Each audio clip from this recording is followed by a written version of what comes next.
மாண்புமிகு பேரவைத் தலைவர் அவர்களே, ஒரு உயிரின் மதிப்பை அவரது வருமானம் தீர்மானிக்க கூடாது. வசதி படைத்தவர், வசதி குறைவானவர் என்ற நிலை மருத்துவத்துறையில் இருக்கக்கூடாது. அனைவருக்கும் சமமான மருத்துவ சேவை எளிதாக கிடைக்க வேண்டும் என்பதில் நமது அரசு உறுதியாக உள்ளது. மருத்துவம் என்பது சலுகை அல்ல, ஒவ்வொரு மனிதனின் அடிப்படை உரிமை.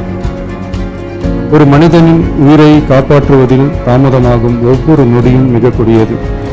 மருத்துவத்தை தேடி வரும் மக்களின் பாதையில் இருக்கும் தடைகளான வறுமை, தொலைவு, மருத்துவர் பற்றாக்குறை, மருந்துகளின் விலை, மருத்துவ விழிப்புணர்வு இல்லாமை, காத்திருப்பு, அவசர கால வசதியின்மை போன்றவற்றை படிப்படியாக அகற்றி ஏழை, பணக்காரர், கிராமம், நகரம் என்ற பாகுபாடின்றி ஒவ்வொருவருக்கும் தரமான மற்றும் எளிதான மருத்துவ சேவை கிடைக்க செய்வதை முதன்மையான நோக்கமாக கொண்டு செயல்பட்டு வருகிறது நமது அரசு.